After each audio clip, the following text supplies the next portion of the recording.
BAFTA nominations right around the corner, coming up on Wednesday, January 15th.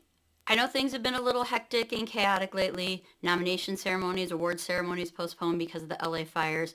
Just want to say my thoughts, prayers go out to everyone impacted by those LA fires. Really hoping that they can get them under control soon, because we don't need to be thinking about anything else but that. However, if you want a little distraction from that, let's talk about BAFTA nominations. The voting date's all different now because of the LA fires. Will the BAFTAs throw us for a loop like Screen Actors Guild Award? What impact are these going to have on the Oscar nominations that were supposed to come out this upcoming Friday the 17th, but have been moved to Sunday the 19th? This will be the first time that at least I can find where the Academy voters are going to have to pick the nominations before they know the Critics' Choice Award winners. Because tonight should have been the night, well, I'm filming this on Sunday the 12th, should have been the night of the Critics' Choice Awards, but that's been moved now to Sunday, January 26th. So what impact will that have on the nominations for the Oscars? Will BAFTAs pull more weight? BAFTAs are usually right on. In some categories, that is. And we'll talk about that as we get into each category. Wanted to start out with one of the categories that I think a person could sweep in, and that is actor in a supporting role. As we all know, I have expected Kieran Culkin to sweep this category for the Film Awards. However, this would be the one award show where I think he might be able to get beat. So let's see who BAFTA put on their long list. BAFTA started with 271 nominees in the actor in a supporting category, and they had to get it down to 10, and then we've got to get it down to 6, right? Nominees in this category are Clarence Macklin, Sing Sing, Denzel Washington, Gladiator 2, Edward Norton, A Complete Unknown, Guy Pearce, The Brutalist, Harris Dickinson, Baby Girl, Jeremy Strong, The Apprentice, Kieran Culkin, A Real Pain, Mark Eidelstein from Anora, Stanley Tucci, Conclave, and Yura Bosovo, Anora. Strong group of actors in this category. And I'm going to tell you, with SAG nominating Jeremy Strong from The Apprentice, it does make me kind of rethink where things will go. Also, we have to remember, BAFTAs, similar to Golden Globes, will do 6 nominees. However, they do put comedy, musical, drama all into one category. So who are my 6 that I've got predicted? Here we go. At the number 1 spot, you will see I did pick Guy Pearce for The Brutalist. I don't know, there's something about the BAFTA voters in this category that I think they're going to end up giving the edge to Guy Pearce over Kieran Culkin.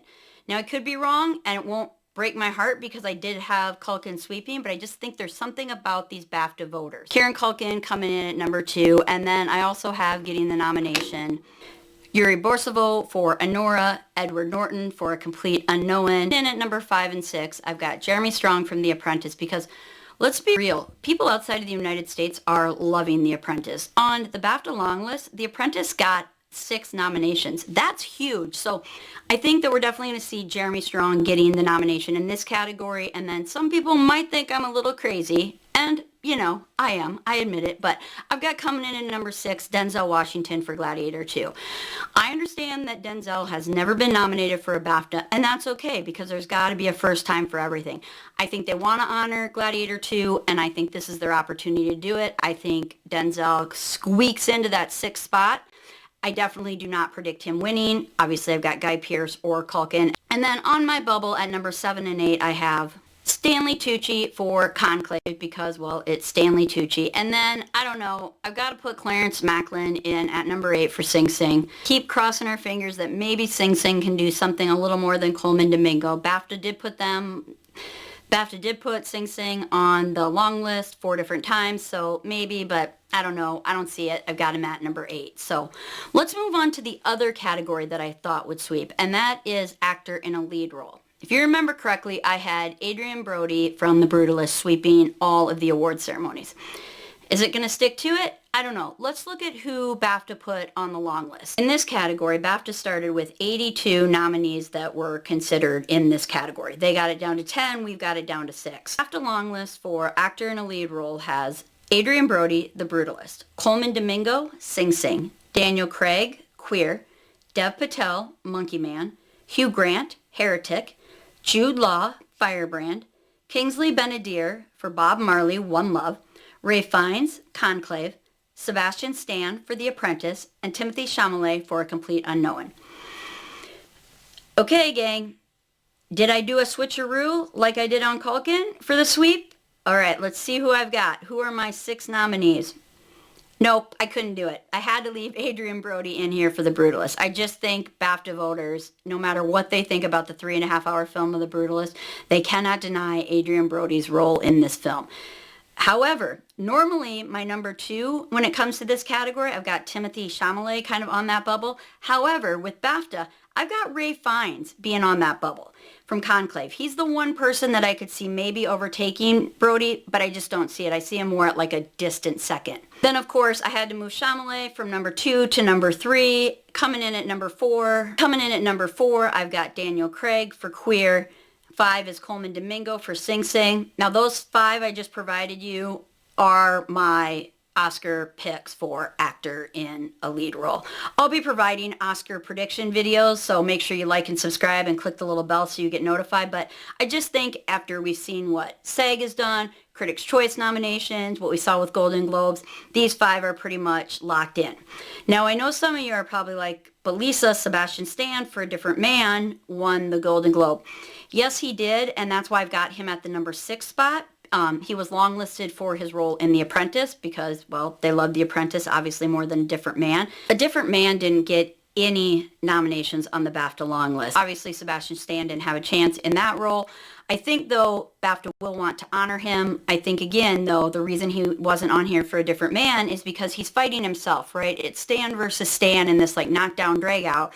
And so he's ending up taking away from himself because he's given 2 Oscar-worthy performances this year. But I do think we will see him get in the nominations. However, he's not going to come up for the win. I also think he's going to end up falling short of the Oscar despite being in 2 different movies. To give you guys a little bit of knowledge how well BAFTA does at predicting the Oscars, in both of these acting categories, in the last 5 years, BAFTA has picked 4 of the 5 winners. The one year in which they were different was in 2023 when they chose Austin Butler for his role in Elvis, and the Oscars went with Brendan Fraser for The Whale, which, I mean, honestly, they were very torn, all of the award shows that season, between those 2 actors. And a lot of people predicted Austin Butler to end up taking the Oscar, so it was a surprise when Brendan Fraser won. One thing you have to give BAFTA is that in 2021, they were the only award show to pick a father as the winner for actor in a lead role. Every other award show had given the win to Chadwick Boseman for his role in Ma Rainey's Black Bottom. So BAFTA went different, but they aligned with the Oscars. And then an actor in a supporting role, the year that they went different, and you will see this quite often, the year that BAFTA went different than the Oscars, the year of 2023, because they went with the Banshees of Inisherin versus Everything Everywhere All at Once. Again, you kind of have to look at the voting body and what's going on. Let's move into the 2 screenplay categories. Reminder, in the Golden Globes, these 2 categories are combined into one. They don't do like a different original and adapted, whereas everybody else does. And that Golden Globes win went to Conclaves. In this category, BAFTA started with 74 contenders. They got it down to 10. We have to get it down to 5. And then we've got to pick our winners. So who did they put on the long list? Here are their nominations. All We Imagine Is Light, Anora, The Apprentice, The Brutalist, Challengers, Civil War, Heretic, Kneecap, A Real Pain, The Substance. You guys will see Kneecap pop up all over the place in the BAFTAs. I mean, well, one, it is literally a biopic about the Irish rapping group. So, I mean, how do you not see them pop up on the BAFTAs? But I think everyone was amazed because Kneecap ended up with a total of 7 nominations on the long list. So, where did I put them when it comes to original screenplay? As you can see, I did end up sneaking Kneecap in as that 5th spot. I just think there's no way you can deny that they want to give Kneecap some nominations. But as you can also see, I've got Anora winning Best Original Screenplay. I think this one is going to end up going to Sean Baker. I understand a lot of people are like, you know, well, what about The Brutalist? Everyone's loving The Brutalist. I just think when it comes to BAFTA, I don't know that they're going to love The Brutalist as much as the Golden Globes do. So I have The Brutalist coming in at number 2. And of course at number 3, I cannot leave out The Substance. I hope to heck BAFTA does not leave out The Substance. I feel like when it comes to an original screenplay, this body horror film has to be in their nominations. And then Jesse Eisenberg, he wrote it, he played in it. I think they're going to end up giving that nomination to A Real Pain, that fourth. How do you, as fellow actors, whether you're in the BAFTA or the Academy, how do you deny what Jesse Eisenberg did with this film? And let's be honest, if you're going to sit there and give so many accolades to Kieran Culkin, you can't deny the fact that the screenplay had to be pretty bomb. Like, let's be real. So that's who I've got going in for nominations. But on my bubble, just in case, my 6, 7, and 8 are Challengers at 6, because I think that film is remarkable. I think the screenplay is written very well. I just don't know that it resonates with BAFTA, as it has literally not been resonating in any of the other award ceremonies other than score, which they didn't get score in the BAFTAs, but we're not even to the score category yet, so I digress. And then at 7, I've got All We Imagine Is Light, and then number 8, Heretic. I would not be surprised if Heretic is like the huge upset and comes up just boop out of nowhere, because I mean, Hugh Grant is on the long list, and let's be real, it is the BAFTAs, so we could see that one sneak in for nominations.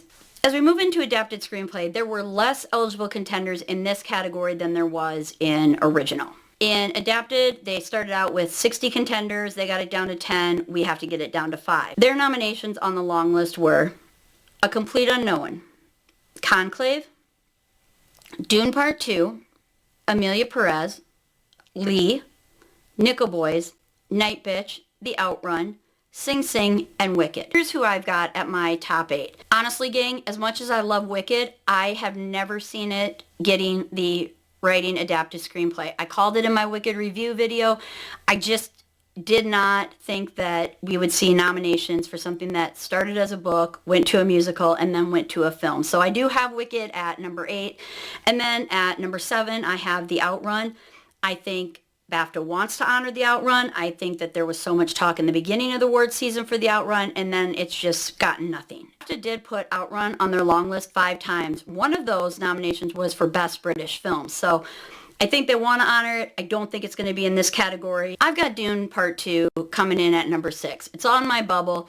I will say, like, I think last time I looked at the Awards Expert app, which if you haven't gotten that, I highly recommend it. And then go ahead and follow me on there so we can compare our choices. But I'm pretty sure like 92 or 88% of people have Dune Part 2 getting the nomination. Here's the reason I don't see it getting the nomination. I think it's got fierce competition. I think they nominated Dune Part 1 for writing adapted screenplay when it first came out in 2022. They didn't give it the win.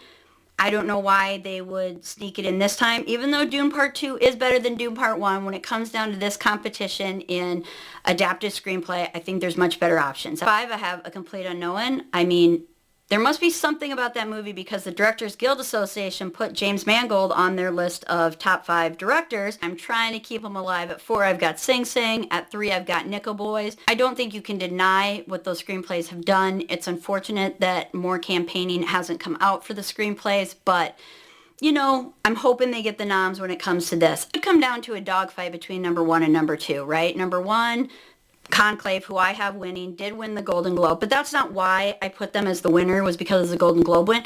I think it is a very strong screenplay. I think it's a very strong movie, and I've said that since the day I saw it.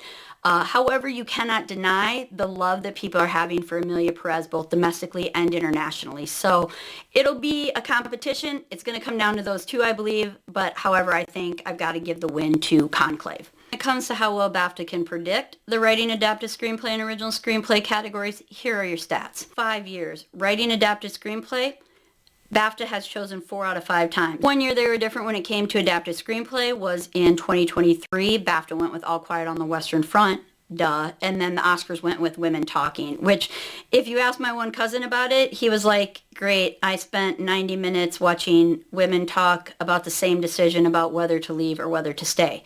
He's like, just make a decision. But hey, it did win adapted screenplay. So you cannot deny the writing and the power of that film. But BAFTA gave it to All Quiet on the Western Front. Now, original screenplay, they don't do quite as well. In the last 5 years, they've gotten 3 of 5 right. And the 2 they got wrong were, of course, 2023, they picked The Banshees of Inisherin, and, of course, the Academy with Everything Everywhere All at Once, as they did in almost every category. But they also were different in the year of 2022. BAFTA picked Licorice Pizza, and the Academy went with Coda. So will there be that same sort of upset this year when it comes to original screenplay? Will we see something different this year between the BAFTA and the Oscars? Will the Oscars end up loving The Brutalist and that 3.5 hour pick and going with The Brutalist, and BAFTA ends up going with Anora? Or do we see something completely different and we go totally international? It's All We Imagine Is Light, which I don't even have on my nomination list. I don't know. I'm excited to see when those nominations come out on Wednesday. I could totally be wrong on so many of these categories, but really excited to see. So let's move on to a couple of the tech categories. Looking at the first of these tech categories, cinematography. BAFTA started out with 155 contenders. They got it down to 10. We have to get it down to 5. The BAFTA long list for cinematography includes Anora, The Brutalist, Civil War, A Complete Unknown, Conclave, Dune Part 2, Emilia Perez, Gladiator 2, Nosferatu, The Substance. Some great flicks here, and I struggled. However, I keep going back to looking at the voting body, and as you can tell by these picks I've made, I am going to continue to give the edge to Conclave over The Brutalist. This could be something that come award ceremony on February 16th when they make these announcements of the winners, I could have everything completely flipped. BAFTA could have said, you know what, we love The Brutalist, and Conclave could come in at number 2, or maybe Conclave, I'll find out, got snubbed in some of these nominations. But I just have to think that those 11,500 voters are going to see what I saw in Conclave, and since the voting body is very different Golden Globes, like there is no crossover there. There's also no crossover when it comes to Critics' Choice. So I'm giving the number 1 spot to Conclave. Number 2, I have The Brutalist. Number 3, Dune Part 2. Number 4, Nosferatu. I did struggle with number 5 and number 6, right? I mean, Emilia Perez got 15, nominations on the long list. The Substance got 11. Obviously, BAFTA doesn't mind the body horror film kind of genre.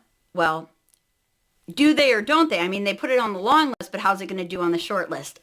15 nominations for Emilia Perez, 11 for The Substance. I mean, both of those are huge numbers, but I kind of had to give the edge to Emilia Perez in this case to get the nomination over The Substance, simply because 15 nominations, the international love of Emilia Perez. So that's who I've got coming in at number 5. On my bubble is The Substance. I will not be upset, though, if The Substance ekes in. I want to see The Substance get as many nominations as they can, and I really hope that they pull off like 8 or 9 of these 11 nominations. It comes down to cinematography. Anora and A Complete Unknown kind of go under for me. I just don't see that popping up as often for cinematography as some of these other films. As we move into film editing, BAFTA started out with 170 contenders. They got it down to 10. We have to get it down to 5.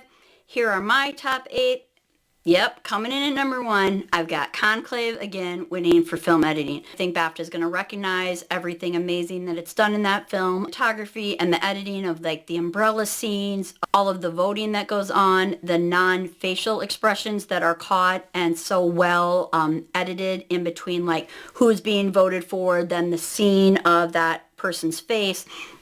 I think it's remarkable. Number 2, though, the one group that I do think could maybe beat it would be The Substance. I know, that's a little bit nuts. At number 3, I have Dune Part 2. I think they will give it the nomination. They gave Dune Part 1 the BAFTA nomination back in 2022. It didn't win, but it did get the nom.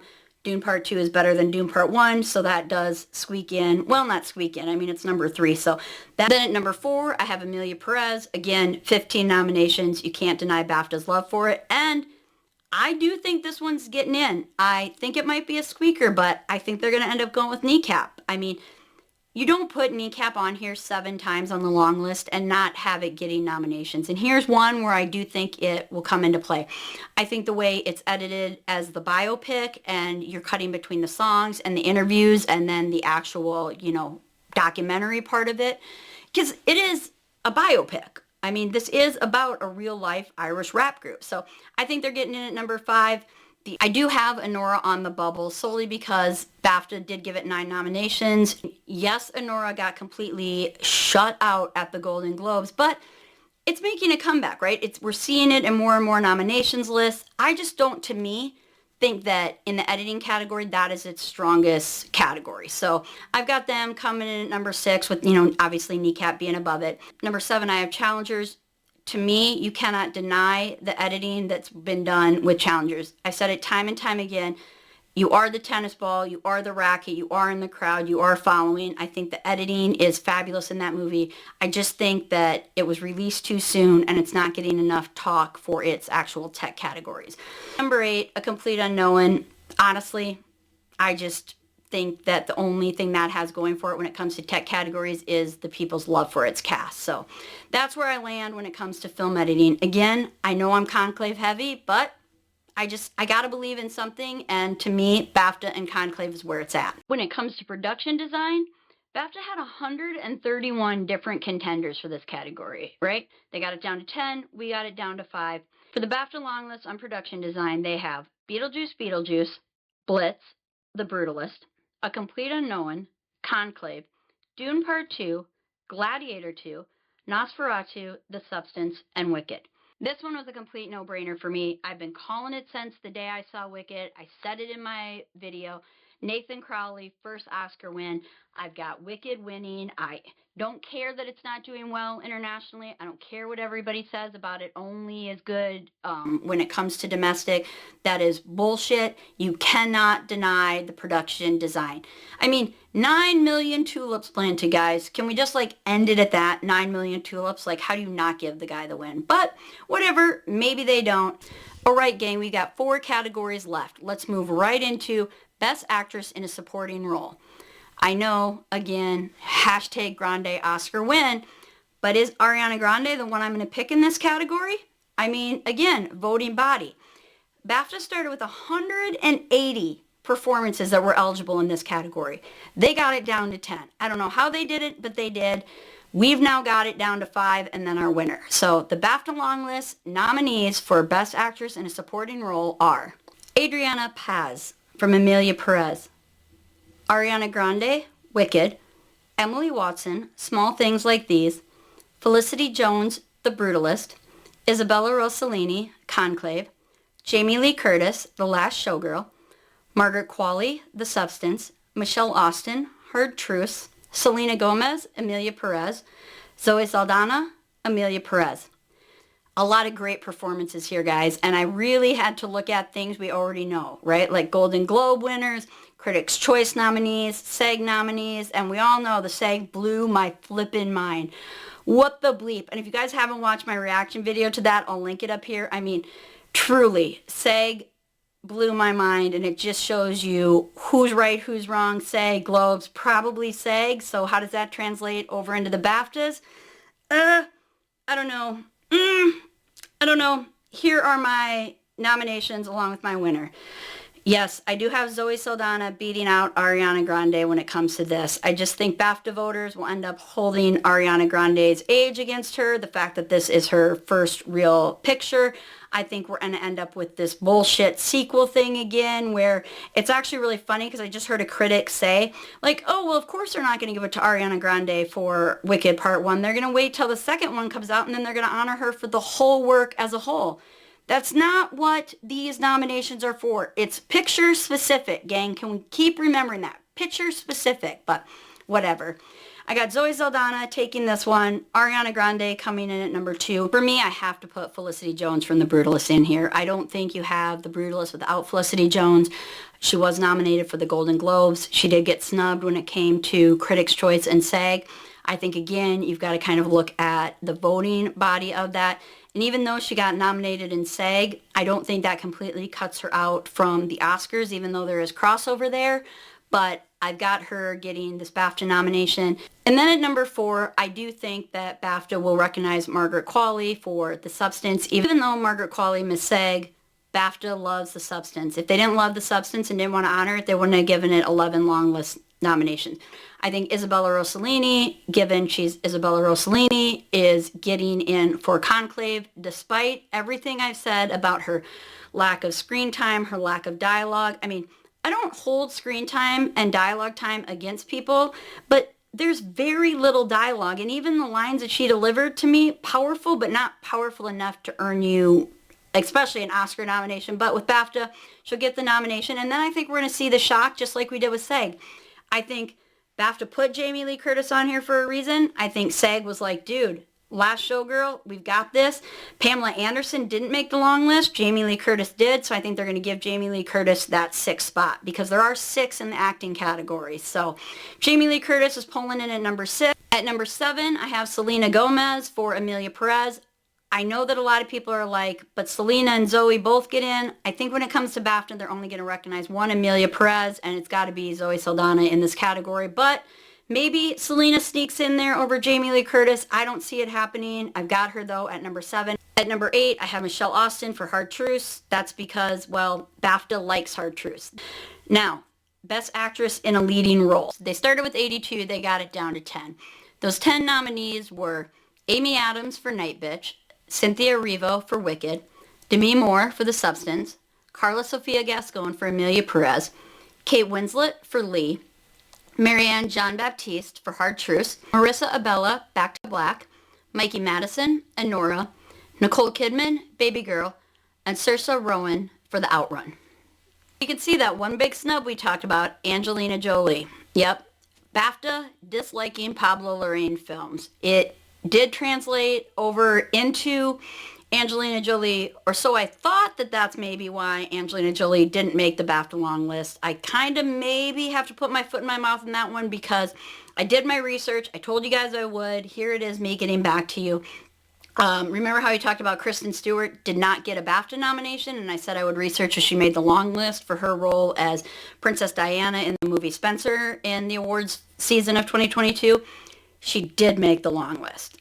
So I don't know. Why did Angelina Jolie not make the long list? Maybe people just don't like her performance that much. I don't know. I mean, she got the Golden Globe nomination. How that's going to translate going forward, I guess we'll have to see. I did narrow it down, and here's who I've got getting the nomination and the win. Yep, you got it. Demi Moore for The Substance at number 1. I do have Mikey Madison, however, though, coming in at number 2, and she is a very strong competitor when it comes to BAFTA. Despite her age, first real film, I think that BAFTA is truly drawn to Anora more than like domestically some of those voting bodies are. So don't be shocked if Mikey Madison ends up sneaking into number 1, but I've got to give the edge to Demi Moore when it comes to this.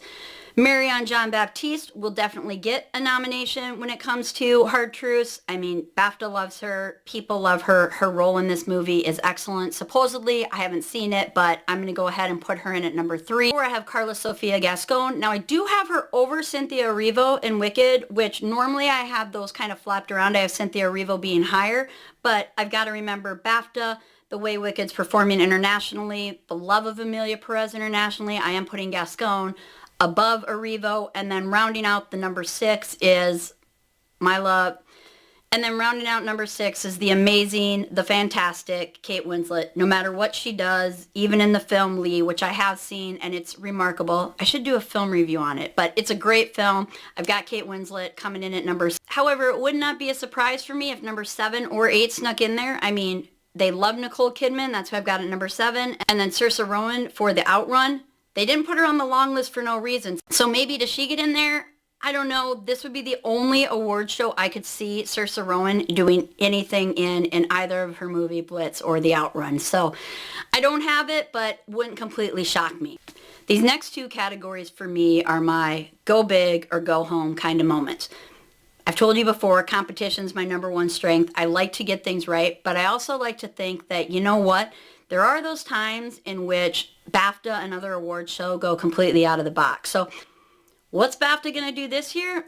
That's why I'm saying, guys, I got to go big or I got to go home. For Best Director, BAFTA started with 189. They got it down to 10. We got it down to 5, and then our predicted winners. The BAFTA long list director nominees are All We Imagine Is Light, Palal Kapadi, Anora, Sean Baker, The Brutalist, Brady Corbet, Conclave, Edward Berger, Dune Part 2, Denis Villeneuve, Amelia Perez, Jacques Audiard, La Chimera, Alice Rochrocher, Lee, Ellen Kuras, The Outrun, Nora Finchite, The Substance, Coralie Farjat.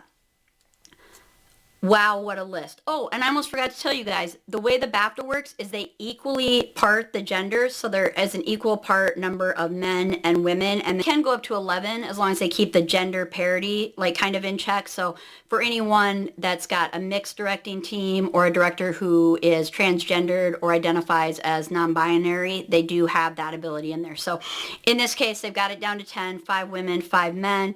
Who am I predicting as my winners and my nominees? Well, here we go, guys. Director has 6 nominees that will move forward. So who am I choosing?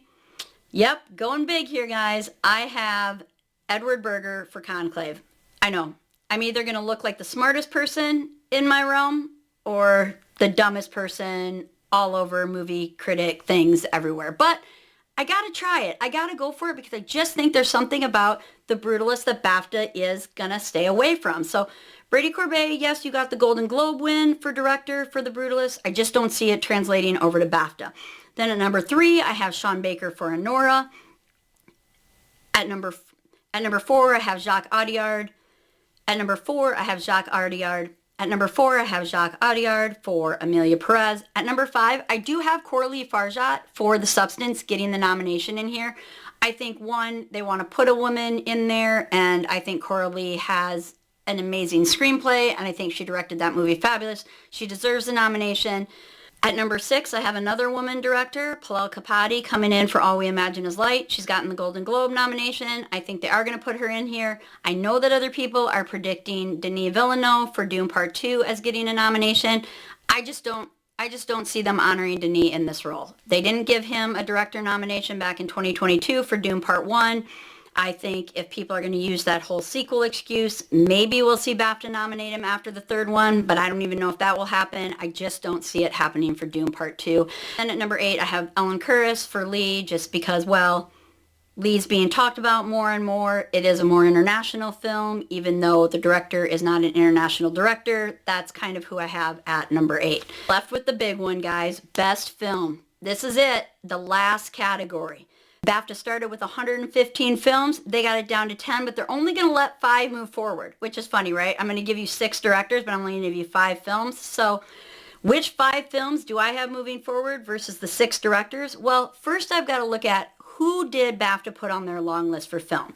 Those nominees are Honora, The Apprentice, The Brutalist, A Complete Unknown, Conclave, Dune Part 2, Amelia Perez, Kneecap, The Substance, Wicked.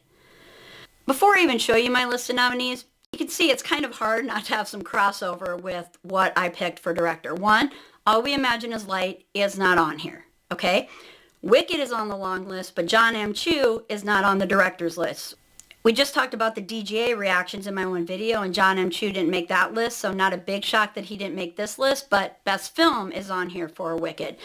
So where am I left at? And then, you know, you got the whole Denis Villeneuve thing for Dune Part 2. How did Dune Part 1 do back in 22 when it came to Best Picture? They were nominated, but they did not get the win. So taking all that into account, so here's my list of nominees and my winner. As you can see, pretty close to my exact list and order when it comes to director.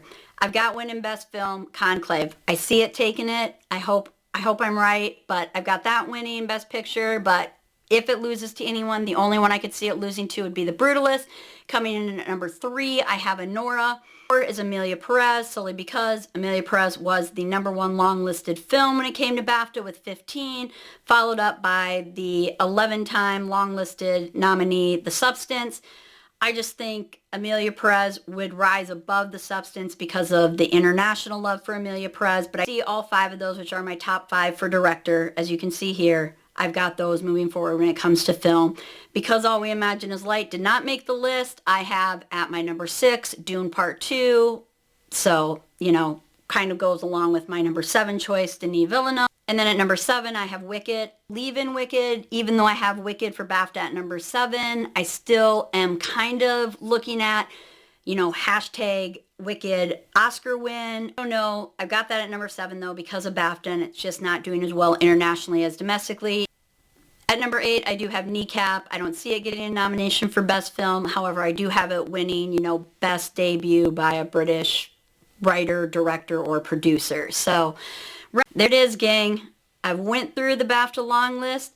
I've given you my nomination predictions along with my predicted winner.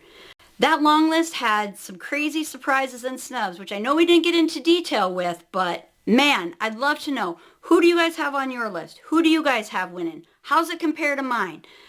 We're going to talk about it, so I'll be posting a reactions video sometime either that evening or early the next morning, so make sure you like and subscribe for that. All of the films, all of the categories through my Oscar-obsessed ADHD point of view. Thanks for joining, and until next time.